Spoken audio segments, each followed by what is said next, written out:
Oh, what's that noise? What's that in the distance? It's probably a cannonball. It's probably a shark, right? A Yeah. flying shark. You never know with these shows. What? Oh! Whoa! Now that's Michael. Oh, that's hot as hell. I mean, bareback riding is always fun, but I like the saddle. Oh no, that would hurt. Also, I'm so glad. If they didn't have a dragon, they'd all be swallowed up right now. Just imagine being one of the fighters and being like, God damn, 2 dragons? 2 dragons? 2 dragons? How are we gonna get out of this? Yeah. Yeah, buddy. Give me that You're egg. burnt. Give me, you're burnt. You're burnt. Give me that egg. I'd I'd be be like, scared. why am I here? We're not gonna fight a dragon. I'd be scared. She's such a boss. She is and then he such a throws boss. the egg to her. All flimsy, like not recognizing it's the most valuable thing on all of Earth. Welcome back to New Rockstars. There may be a new heir to the throne in King's Landing, but she's not wearing the crown just yet. There's still plenty of way too young women for the king to marry, and that means a new baby boy, which we saw in the trailer. If you come watch, on. you know HBO loves doing that after the show. They do a little teaser of what's gonna happen next week. This could all just spell trouble for Westeros' first female ruler. Obviously, they're getting ready to push her out for someone else. This is a Big Question presents Talking Dragons, our weekly after show for all fantasy needs. Look at that. Look at that little graphic. Look at that graphic. I'm Jessica Clemons. Here with me today is Brandon Barrick. Oh, hello. Yes, so happy to be back. And man, we got some talking dragons this episode. They were really saying hello to each other, like, "Hi, I missed you. were like, Where'd you go? You Also, left. yeah, what do you think these dragons are saying when it's like, damn, dude, you got taken away from our... Yeah, Where man, you I'm straight up been? here. You owe me $50. Yeah, Come what's on. up? If you step over here, though, I'm gonna bite you. If you step over here, I'm gonna I'm just doing what she tells me to do. Yeah, I'm just doing what she tells me to do. me to do. What she tells me to do. If you tuned in today and you're looking for a regular Big Question, it will be back soon. There's just so much fantasy to cover right now. We're focusing all of our big questions in that realm of fantasy. And today, we are talking about House of Dragons, Episode 2. Now, we won't be spoiling anything that could be coming from the book that it's based on Fire and Blood. If we need to reference things from Fire and Blood, we will, but we won't spoil anything that might be foretold in that ancient tome. But that being said, let's do a quick recap of House of the Dragon, Episode 2, The Rogue Prince.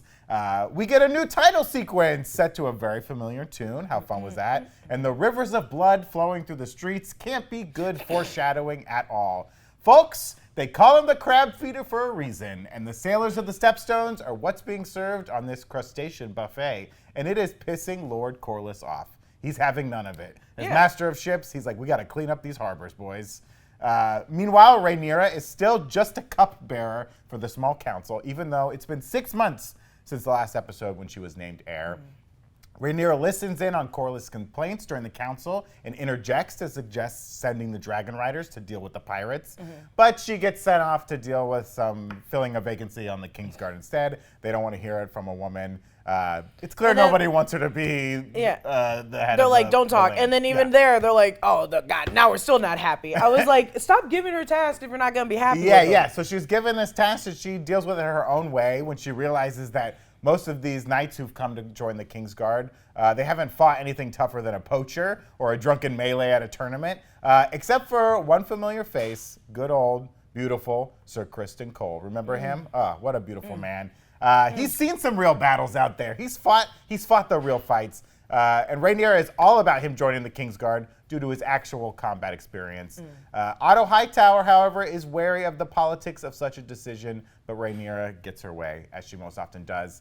Alicent is still hanging around Viserys, providing comfort and listening to the history of Valyria. He asks her about Rhaenyra since he's too afraid to talk to her himself, but he also wants to keep his talks with Alicent on the DL. They're just talks, right? They're just talks at this point. When you're asking for it to be on the DL, it's not just talks. It's not. It's wary. It's wary. And he should have just confronted her straight up about it. Yeah. Even though I think there was that conversation and we just didn't see it because clearly when he was like, I'm gonna marry this one, she wasn't surprised. Yeah, she was surprised. And it's clear. I love how he says like he'd rather deal with a dragon than talk to his 15-year-old daughter. It's true. Which is very funny, Real and I talk. think most fathers feel that way. Real talk. Real talk. I am literally 15. I was 2 dragons. I was 2 dragons. But Alicent, she's making moves of her own. I love her.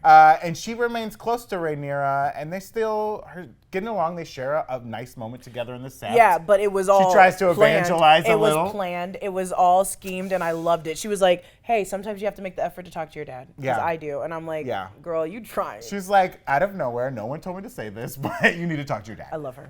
Viserys meets with Rhaenys and Corlys, reassuring them of his loyalty. Corlys warns Viserys, though, of the many dangers threatening his reign. They both urge him to act and also suggest joining their families by marrying their very young daughter, Lady Lyanna. This would join the houses of Targaryens and Valyron, combining their dragon might and naval superiority, really securing Viserys' reign. Otto hears about this later and says it's a complete overreach by Corlys, because we know he's trying to get his own daughter in there. The Grand Maester, however, he likes the idea. He loves the idea of Viserys marrying Lady Lyanna, and he really pushes him and says, don't worry about Rhaenyra. Who cares what she thinks? It's clear the Grand Maester, like most of the men in the realm, want the king to marry again and get a male heir out there. They do not want Rhaenyra ascending the throne, that's for sure. Viserys and Rhaenyra give talking a try. They try and work it out, but it's a little awkward. Sure, if you want to call it working out. Yeah, and she brings up what happened at the small council, and he's like, stop, I don't want to talk about it. They're not getting along. They can't find that common ground. Lady Lyanna, she herself gives the hard sell to Viserys as a very sharp 20-year-old or 12-year-old. Look at that wig. Clearly coached by her parents. It definitely creeps Viserys out a little bit. But Alicent is not having any of this. She's still making moves of her own, having a broken dragon figurine fixed up for the Valyria model. And I know this. Men love action figures. Oh, do they? The way to a man's heart is an action figure. So the next time a man breaks his Lego set, if I rebuild it. Oh, if you fixed my Lego set, we'd get married immediately. Okay, no. Rhaenyra and Rhaenys trade some barbs of their own, but Rhaenys takes the opportunity to remind Rhaenyra that the men of Westeros will never let her take the throne. She's very bitter, the queen that never was. Rhaenyra even calls her that to her face. Yes. Well, which is a little harsh, but she knows what it's like out there, and they're not going to let it happen, and I think we know that to be true. But what about the best character of the show, Prince Daemon? Well, he never went back to his wife at Runestone, which is, I really want to meet this wife at Runestone. Instead, he took over Dragonstone with his dragon Caraxes and his mistress Mysaria. And now Prince Daemon has stolen a dragon egg. He wants to make Mysaria his second wife, a very big Targaryen tradition having multiple wives. He claims that she's pregnant and he needs a dragon egg for the baby. Again, more tradition from the Targaryen family. He invites his brother to the wedding. How sweet. It's in 2 days. Not much notice. Rhaenyra wants to know which egg is missing. She immediately catches on to this, and it turns out it's one of Dreamfire's eggs, a very famous dragon. It was also the egg that she picked out for her brother Balon, who didn't make it, as we remember from that traumatizing first episode. Viserys, he gets up for this. He's ready to go and get it back.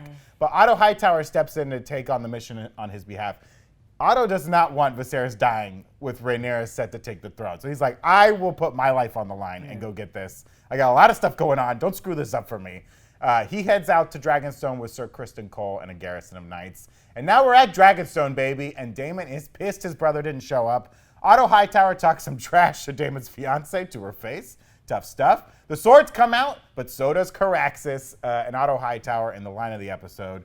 Sheath the effing steel. Put it away, boys. You're not going to kill a dragon, not with a bunch of swords. So when he cussed them out, this is stupid, but when he did cuss them out, I was like, damn, calm down. I can put it away. I understand you're angry. He's not ready to die on that bridge. He's like, put those swords away. We're not going to have this fight. Despite Otto not bringing a dragon to a dragon fight, you always got to do that, my guy. Rhaenyra shows up on the back of Syrax, coming out of the clouds. Beautiful stuff. Hightower is surprised to see her there. Rhaenyra calls Daemon out on his BS and dares Daemon to kill her. I thought that was a baller move. Instead, like a little b-boy, he gives back the dragon egg, tosses it to her with a little ugh. And Rhaenyra gets a W and makes all the boys look like little girls, I think. I love it. It was great. A great moment for her. Daemon takes the walk of shame to his lady, who is beginning to realize that she is but a pawn in this Game of Thrones, as they say. It turns out Daemon was bluffing about the pregnancy and the wedding. He's not even there to marry her. Ugh, tough stuff for my guy. Viserys plays with his dragon and runs through his wife prospects. And he even goes to talk to someone else, Lord Lionel Strong, who also pushes Viserys to consider Corlys's offer very carefully.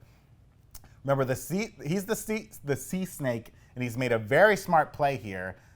He knows that by offering this to Viserys, he really needs to take it or he's going to create a lot of problems. News arrives that Rhaenyra has returned from Dragonstone. No one knew that she was going there. Otto didn't know. Viserys didn't know. Viserys is pissed, but you can also tell that he's proud of his daughter, who managed to deal with this situation pretty swiftly. They finally come to an understanding when they talk about the death of Emma, her mother, and the grief that they both share. And Viserys seems to indicate that he would never go back on naming her heir, but he makes it pretty clear that he needs a backup plan, and he's expected to get married again. So it's kind of like, oh, I love you. You'll always be the heir, but I also need to get married again. Yeah, it's also it's like you're always gonna be there, and I'm like, okay, so if you get married again, and you have a child that's a son, you're really not gonna push me to the side. Right. You're gonna let everyone in your council say no, and then still put me. The boy. Yeah, no. I mean, I think that's what might be coming. And that's what I think she recognized that. She knows. Even knew it. She was like, yeah, of course. She knows. It was kind of like a mutual agreement, but I think they're both still at odds and don't trust each other at all. At the next small council meeting, Viserys names his new wife, and it is Lady Alicent Hightower. Shocked and amazed we all are. Corlys is not pleased to hear this news, and Rhaenyra is clearly not happy about it either. So having been spurned by his king, Corlys meets with Daemon to get some help with this at the Stepstones and keep these shipping lanes moving and get this crab feeder dead. They're both brothers of kings, second sons. Corlys reminds Daemon that, quote, worth is not given, it must be made. What a line to end the episode. And so the table gets set for Daemon's next move. I'm not trying to be a butt to Viserys, but all you need to do is pull out a dragon. And once Daemon pulls out that dragon first, they're going to notice who's actually worthy and who does the amount of actual work. It's interesting, and we're going to talk about this more today, but it's clear that Viserys is so afraid of the dragons. He's so afraid of them. Oh, he's so terrified. He's so afraid of them. But before we get to all that, we want to remind you to be sure to check out newrockstarsmerch.com to grab our latest Obsession shirt inspired by House of the Dragon called Ash and Ruin. This limited edition shirt won't be available for long, so be sure to grab it while you still can. And when you purchase this latest Obsession shirt, you unlock the opportunity to get a custom shout-out that will appear right here on our Talking Dragons after show, and we may even Talking Dragon it ourselves. I'll be a Talking Dragon right now. This is from Marcos in Jacksonville, Florida.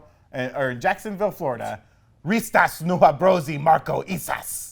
I don't know what I just said. It sounded more like a Star Wars. I think that sounded more like a Star Wars. That was some pure Westeros language there for you. Another shout out we got, Red and Black Dragon. You know Randroid had to get one of these shirts. That was from Randy. Randy, a.k.a. Randroid? Refers to himself as Randroid. Good for you, Randroid.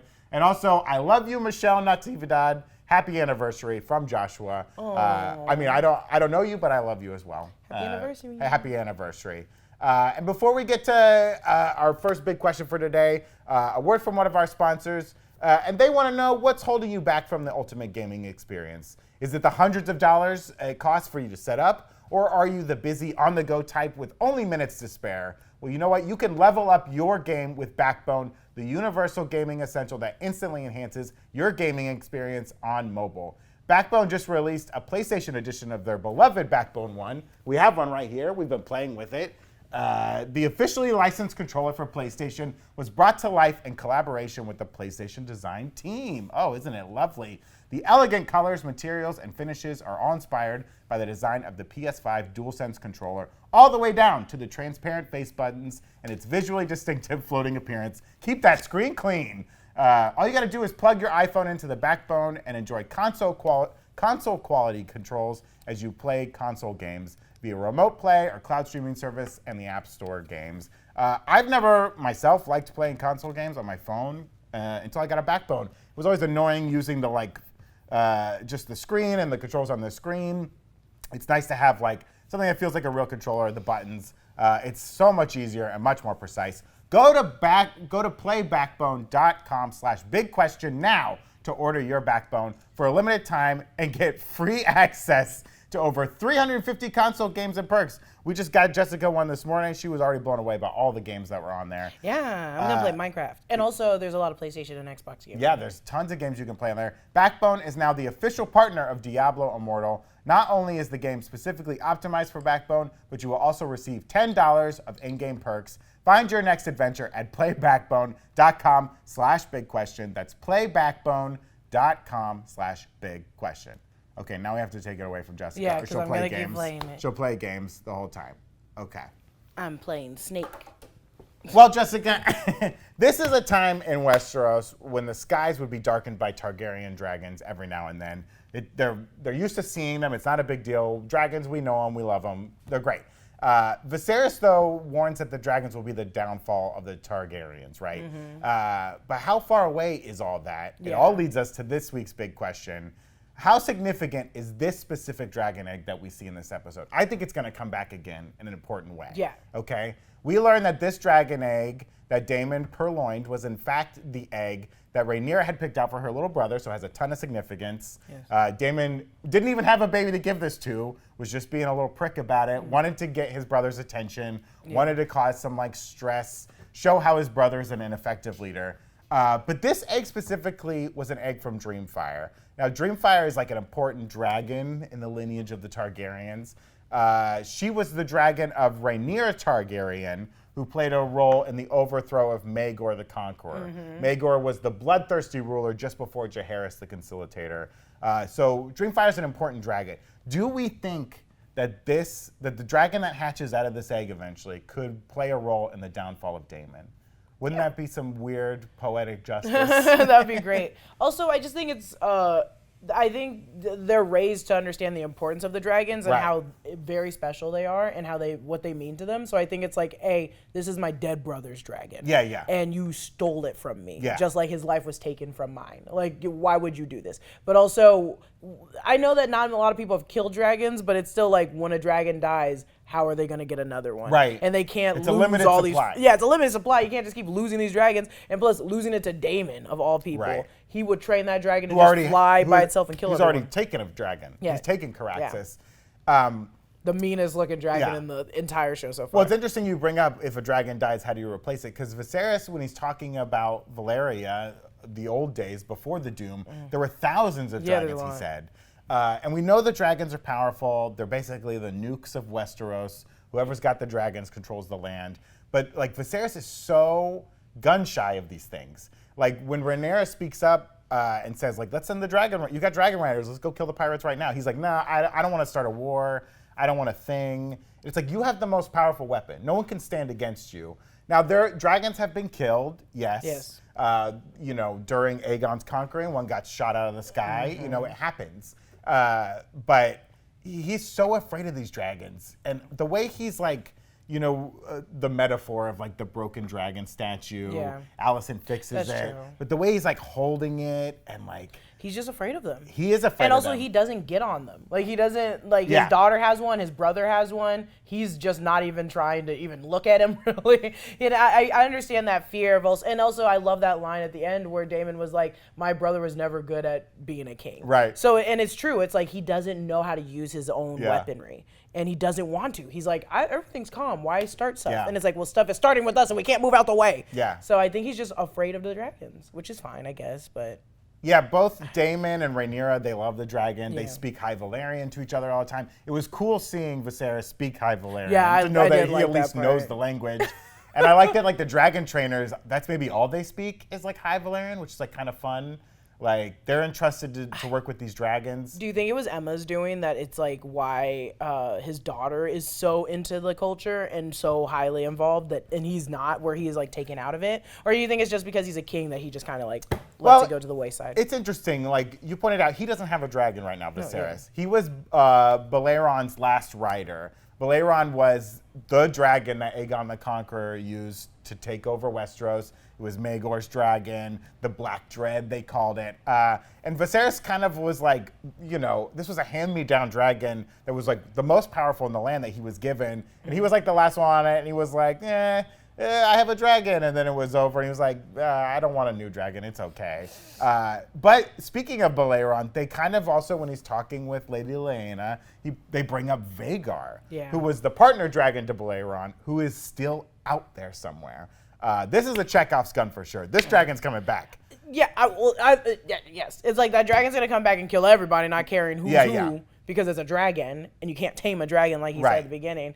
I don't think or it's just going to get killed. I don't think it's ever going to come back and be controlled. I don't know. I mean, I think you're right there. I don't think anyone's going to get on this dragon ever again. No one's ever getting on the dragon. But it is going to come back, and it's going to play a role. Vhagar was the partner dragon to Balerion, like I said, and it was also took place of Aegon the Conqueror's conquering of the 7 kingdoms.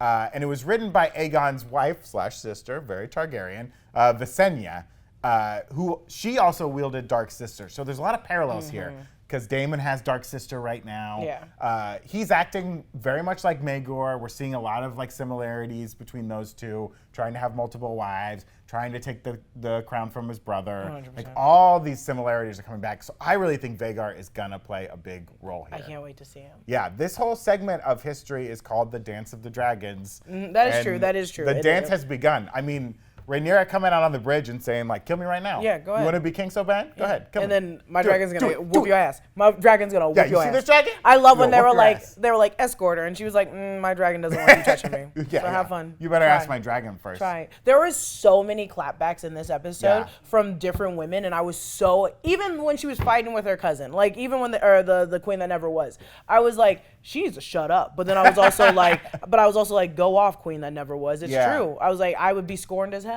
Yeah, I think back, like Rhaenyra, she's smart, she is tactical, but she's still young, and she can, Otto Hightower telling her like, oh, don't pick Sir Criston Cole, you're gonna piss off this house and that house, and she's like, I'm gonna pick him anyways. I feel like Otto was kind of pushing her to do that in a in a roundabout way. He knows that that's gonna create a problem later, and so he's letting Rhaenyra make that mistake. And he's almost like prodding her to make that mistake. Otto's a very shrewd man. I don't trust Otto whatsoever. No, you should not trust Otto at all. Because the king is like, this is my best friend. It's like, is he? I mean, Daemon has pointed out how the king is so easily swayed. Yeah. And I think Otto is playing him like a little fiddle. I don't want to be this person. The world will be better once the king's dead. I mean... once the king's dead? Once he succumbs to his maggot wounds, then we'll be fine. We got a lot of kings to go through before the world gets any better. And a lot more maggot wounds to talk about. But first, we should thank a couple other sponsors here of Talking Dragons today. Whether you're the king of Westeros or the owner of a small business, you've got to be ready for expansion, baby. You've got to be ahead of the game when it comes to logistics, whether that's sending out ships to deal with the crab feeder or making sure you're ready to handle all the online orders pouring in these holiday seasons. Whether you're starting small or scaling up, ShipStation makes ship happen. No more limiting your business to one store. ShipStation integrates with every platform, including Amazon, Etsy, eBay, Shopify, etc., making it easy to manage all of your shipping from one simple dashboard. Maximize your sales with minimal effort and save time with consolidated order management and automated shipping updates for your customers.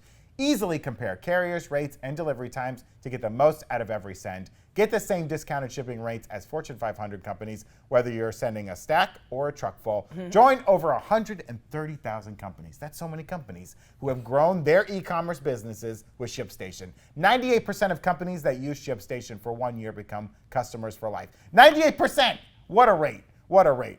ShipStation has handled the shipping needs for customers like Chubby's Shorts. I got a pair of Chubby's. I got a pair of Chubby's. Conscious Box, Offerman, Works Woodshop. You know Nick Offerman. He's great. Daily Look, and On It, and so many more. Ship more and grow more with ShipStation. Go to ShipStation.com today and sign up with promo code BIGQUESTION for a free 60-day trial. Start today and get set up before the biggest shipping season of the year. It's just around the corner. That's 2 months for free. Visit ShipStation.com. Click the microphone at the top and type in code BIGQUESTION. And unless you're Corlys Valeron, we've all been in need of a little cash every now and then. I know I myself have. There's nothing wrong with that. Hindsight is 20/20, and you can't change the past. But what if you could get a little help from your future self? Maybe you'd ask to borrow a little cash, huh? Maybe. Future self, can you send it through time? Thank you so much. Now you can with Dave. Dave is the banking app that can help you get up to $500 instantly with extra cash. That's more money to fill your tank, buy a wedding gift, or catch up on bills. You can finally tackle those expenses that have been stressing you out without any hangups. There's no interest and no credit check needed. Millions of people have already downloaded the Dave app to get the financial relief they need with extra cash. So if you're in a pinch and need some extra help, download Dave and think of it as a helping hand from future you. Download Dave today at dave.com/bigquestion. That's dave.com/bigquestion. Sign up for an extra cash account and get up to $500 instantly. For terms and conditions, go to dave.com/legal. Instant transfer fees applies. Banking provided by Evolve, member FDIC. Future you will thank you. Perfect. Okay, Jessica, let's talk about another big question I had coming out of this episode. And it's one I'm going to have every week until one of these issues gets resolved. Who is a bigger threat to peace here? Is it the crab feeder or is it Sir Criston Cole? I don't trust Criston Cole at all. He's too pretty. He's up to something. But this crab feeder guy's got to be dealt with, right? I think it's the crab feeder. But I also think the crab feeder is the easiest. The thing is, he's a proxy, right? And everything is easy once you use the dragons. Right. So it's like none of these things are so minuscule once you actually use a dragon. For right now, I do think it's the crab feeder. Absolutely. They are literally doing a demonstration of how easy it is to kill us. Like they are hammering people to like sticks and then letting crabs feed upon their flesh. And just being like, look at what we're doing to your people. Like, that's horrible. And it looks horrible for your kingdom. It's very dramatic. It's very dramatic. So dramatic. Well, the King Viserys, he's wary of war. He doesn't want to whip the dragons out. And he's afraid of going to battle with, like, the free cities, he says. That's true. And they warn him about that one. We don't want to get into this mess. It's going to be a whole host of problems. And for most of the time, the free cities kind of just, like, war with each other. But now they're kind of united in a very interesting way. And these are the problems that can pop up when you have so much peace for so long, right? True. People have time. If they're not fighting other wars, they have time to think about, like, how could I start a war? Well, I really miss I going do to hate war. this. I do hate this guy. Pisses me off. And it's clear that like this whole crab feeder thing has really pissed off Corlys, who's like losing money here. He's the money bags in this situation. I completely agree with Corlys. Yeah, he's being totally discounted. He is being completely discounted. If he's the one with all the money, you don't want to upset the banker. That makes no sense to be like, I'm still your king. And it's like, I have the money. I could walk away and still have the people and the money behind me. You're out of your mind. Yeah. So and he's the sea snake. He's the merchant of ships. Like, he's got the naval superiority. You need this guy. You need him. Why piss him off? Like, I get like not taking his daughter's hand, but this, like, go fight. You have to go fight. I thought him and his wife put up a pretty good argument as to why Viserys should marry a 12-year-old. I'm not going to say that's a good idea. It makes sense, so it makes sense. It completely makes sense. Like, join the houses, keep the power. For that time, and also it just makes sense too. But I understand with him, I'm like, I couldn't, only because I told you, I'd be reading this girl a book every night. I mean, I'd have to treat her like I had a second daughter. I don't want to talk until to her she was 15. Yeah, my whole thing was, I was like, well, maybe he can marry her and just have a second wife and not do anything with that child. Well, I mean, that's the thing. They're giving Daemon a hard time for taking a second wife.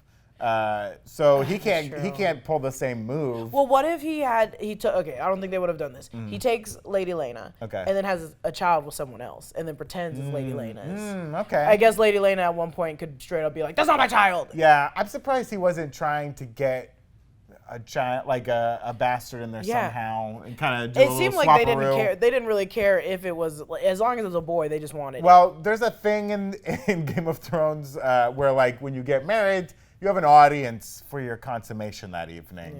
Yeah. Now, granted, from then on out, you don't have an audience every time unless you ask for it. Yeah. But I'm sure he doesn't want to have that situation going on. I mean, that was some heavy stuff.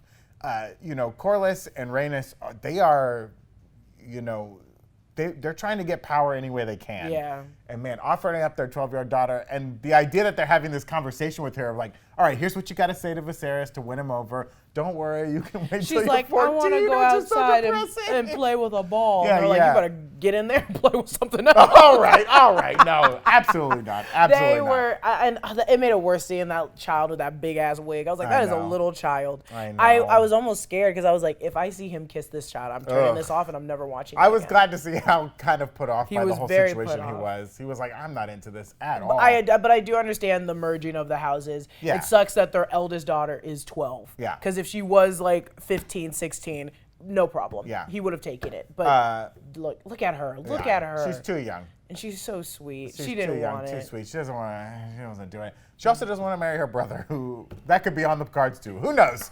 But yeah, Sir Criston Cole, I think, is gonna be a big problem for someone. I mean, Otto Hightower warned of like how this is gonna piss off some other houses, some other families. But this guy, I don't know if I trust him at all. I think he's gonna just die, and I think he's gonna get the death that like Robb got. Like I think it's just gonna be. He's gonna be unexpected. Too virtuous, and it's gonna cost him. Yeah, I really am banking on him, like having a strong connection with the daughter Rhaenyra, but like I just think it's gonna happen. I was not surprised. Alicent's gonna get like a wandering eye. Oh, and like after she's like, married off to Viserys. You gotta and this be guy's with me. in the Kingsguard. He's gonna be around the king all the time.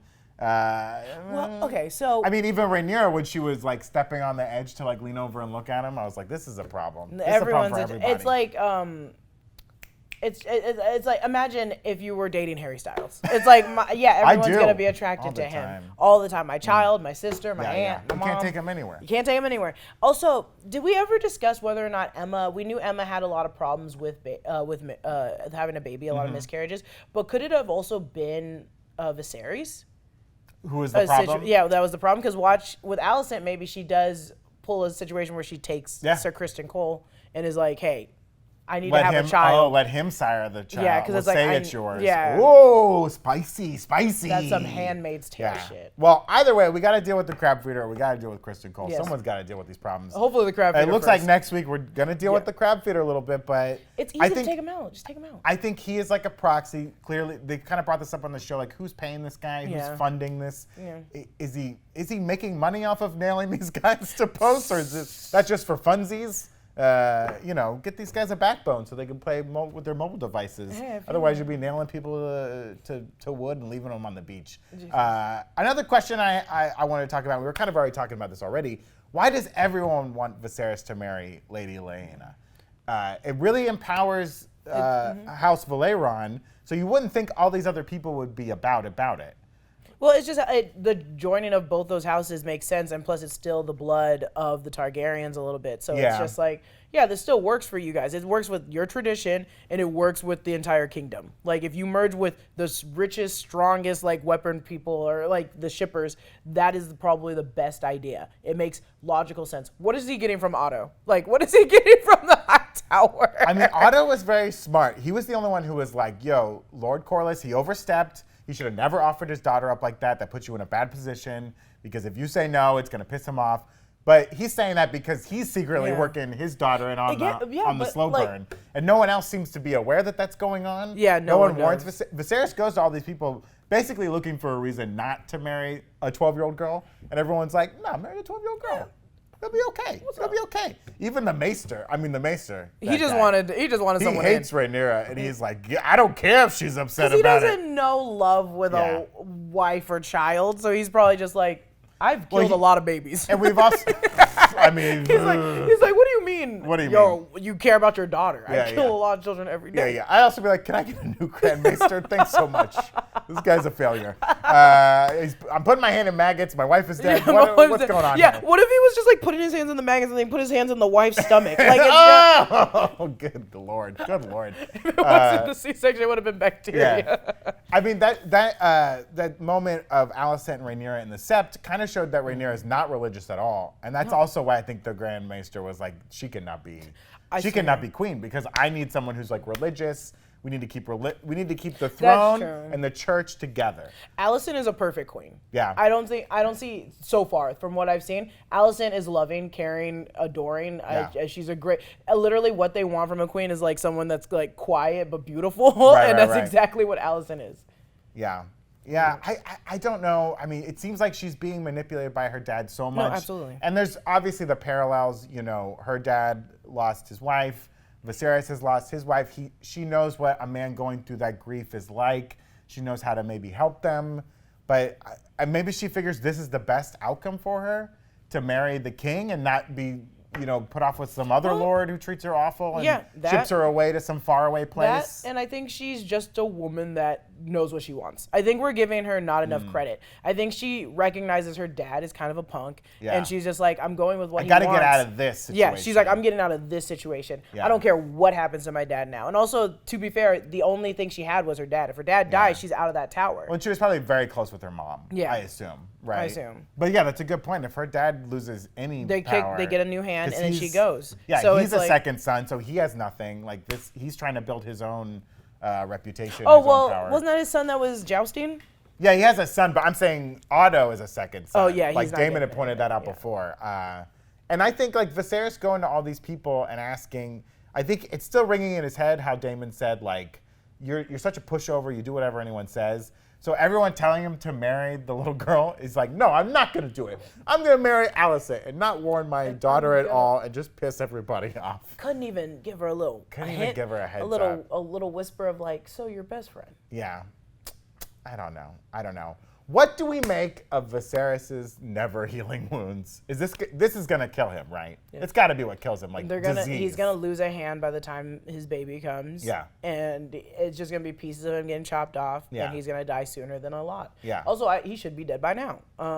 Not because I don't like him as a king, but because he's so injured. Yeah, he keeps getting injured by the throne. It's not a good look. It's not a good metaphor. Genuinely? You see like his rotten finger. I mean, I clocked that bandage early in the episode. And then, they're doing their best. The flesh is rotting. It's not good. It's not a good metaphor for your king to be damaged by the very throne he sits on. We're also afraid. The seat of power. Yeah, we're also assuming that he's afraid of the dragons and doing all these things. I think he just doesn't want to go outside and go to war. Yeah. Because he will die immediately. Everything is... Yeah, everything's a hand-me-down to this guy. Yeah, it's true. Even his little model kit that he works so hard on, he tells Alicent, well, the stonemasons are doing most of the hard work. I tell them what to build. Here, man. Then when you show up, I come in and I act like I'm and carving like, stuff. oh, damn. Oh, I'm working so hard on this. Alicent, look at me. Yeah. Look at me. That's like when my wife comes in the room, I'm like 98, 99, 100, got him. She says, blasting them all out. Why do you keep doing this? Why do you keep doing this? This is a real stupid analogy and a stupid comparison. There is a great show called Attack on Titan that literally has them just like for hundreds and hundreds of years just living until these giants come and smash down their city. And I'm like, this is exactly what he's doing. Yeah. He's just hanging out until that final, like he was like, maybe my great-great-grandson will have to deal with it. And it's like, no, dude, it's going to be you. Well, it's coming sooner than you think. Yeah. And he also, I love, the reveal we had in the first episode that like Aegon the Conqueror had this vision of the Song in Ice and Fire. And Viserys takes it to heart. We see in this episode, he's still carrying the blade, that cat's paw, like Valyrian steel dagger that will ultimately kill the Night King. He still keeps it close. Like he's ready for that. He's worried about that. He thinks the dragons are going to play a role in that in a bad way, I think, because of the doom. We really don't know what caused the doom, but he sees the dragons as part of that problem. Too many dragons cause a big explosion, right? I think he's afraid of the dragons now, and he doesn't know what to do. He doesn't command them. He grew up under his father during a time of peace. He does not know war at all. We talk about how these knights don't know war. This king doesn't know war. Yeah, really. He doesn't know how to conduct a war. So yeah, you're right on the money. He's afraid of it all. He's just kind of king, and he's like waiting his time, and now he knows that like he's a kind of a lame duck. Everyone's like, who's next? Who's next? You don't matter anymore. And I know he's afraid of Daemon Targaryen. Why do we think he chose Alicent ultimately? Is it because everyone was recommending? Yeah, I think they're like. Or does rushing he really him. love? Do you think he has like a lot of affection for her? I think he has affection for her. I think he has and I know this is gross. I think he has a soft spot for her because it reminds him of his daughter. I think it reminds him of his daughter. Yeah. And he's like, this is the closest I'm ever gonna get to my daughter. Is like the love I have for you. But luckily, you're not my daughter, so I can do this. Luckily, great stuff. And he's not related to her. And that's a big bonus for a Targaryen. So I don't think he sees Emma in her, but he definitely sees his own daughter. But genuinely, I think since everyone's rushing him to get married, there are like 3 women in his life right now. Yeah. Alicent, his daughter, and his cousin. Yeah. There is no one. She's the only one not on his case. Yeah, exactly. Alicent's not on his case. So it's like there's no one to choose from other than and not enough people are recommending their children. I'll be honest. Like we got one guy that was like, I have an 11-year-old, but she's about to be 12. She looks like she's 8 here, and I was like, where is it everyone else's children at? No one else is giving like a 16-year-old. Yeah. So he didn't have that much to choose from. Yeah, he didn't have much to choose from. Yeah, she's not as pushy. And I think you're onto something with the daughter stuff too, because he doesn't know how to talk to his own daughter, and this is like his way of talking to his daughter in a weird, kind of once removed type way. I don't know. It's a weird psychology of like, it's like the Oedipus kind of thing, but it's with your daughter. It's just like, well, like I'm talking to her, and it's like, this is not your daughter. It's a bad move of like, well, my daughter likes her. Yeah. They'll be good friends. They'll get along great. Old men that hook up with their daughter's best friends don't do it. Yeah. It never works out. It doesn't ever work out, and your daughter hates you for it forever. Yeah, don't do it. Don't do it, fellas. We know in the book Fire and Blood, Rhaenyra and Alicent, they weren't friends necessarily. They kind of meet later in the story. So this was an interesting choice by the show to make them friends. Yeah. I think it gives like a really heavy backstory to it. I really like it. I'm not exactly sure of Alicent's age. We know Rhaenyra's 15. I thought she was in the book. She's a little older than Rhaenyra. Yeah. I don't know how much older she is here, but she's maybe a little older. But I think they're trying to make them more like contemporaries in this. So it is very interesting. Do you think we mentioned how like this is maybe him being close to his daughter? Do you think there's a possibility that Viserys made this choice almost a way of like, because he doesn't trust his daughter, he's afraid of his daughter? Do you think by picking Alicent, he's kind of taking a person that his daughter trusts and kind of moving him from her side to his side?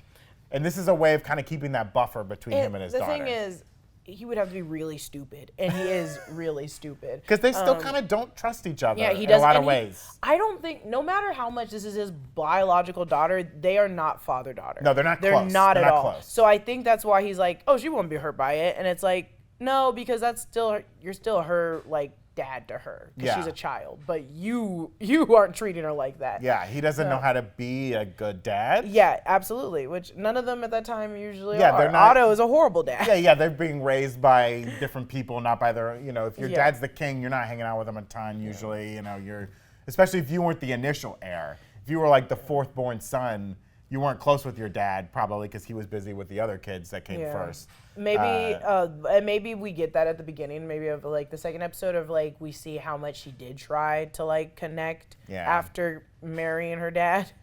But if I was Rhaenyra, I'd be like, I'm not talking to you. Yeah, don't look at me. Don't talk to me unless you want my dragon getting at you. It's gonna cause some problems. You out of your mind. I told you, and that's also the thing. I vented to you about everything. Yeah. You know everything, and you went she knows all the she knows all the secrets for sure. That's messed up. Yeah, That's dirty, and I love Alicent.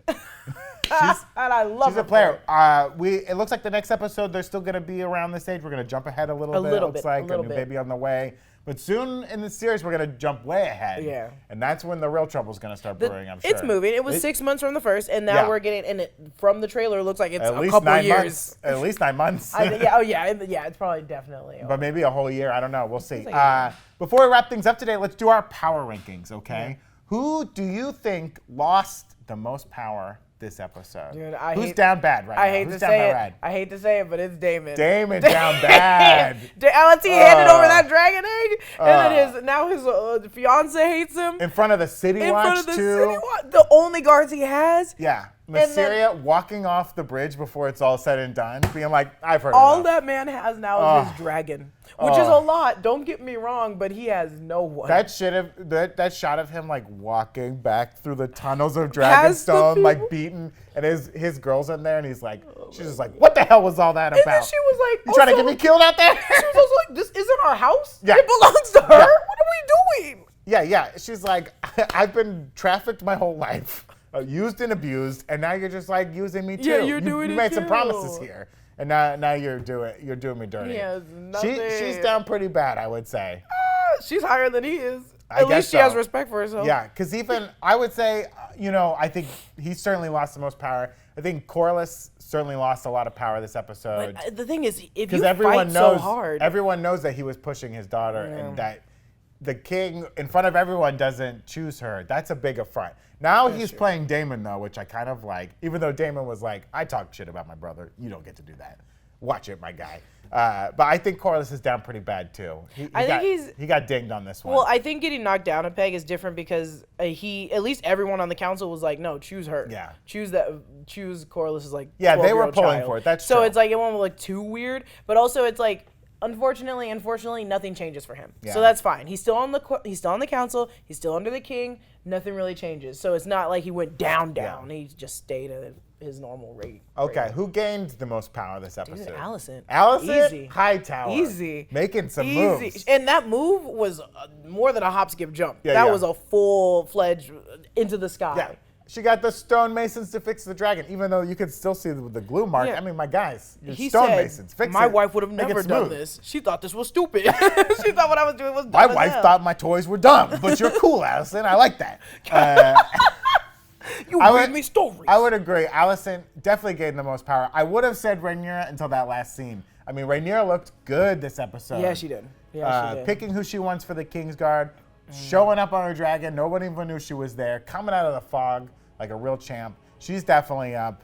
But I think you're right. Alicent Hightower that made jump, the dude. biggest She's jump. a queen now. She's a queen. She's a queen. She's your queen to be. Can we exit my with that song? goodness. Are we able to? Are we allowed? Are we on the rights to that? Are we on the rights to that? Let's check it. But I think that's it for this episode of Big Question Presents Talking Dragons.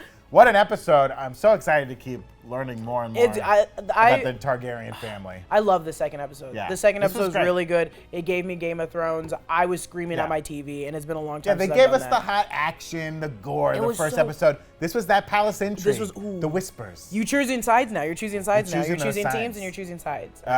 Well, be sure to check us out here each and every week here on New Rockstars. We're going to be spitting fire with these Targaryens every time, talking rings and kings and queens.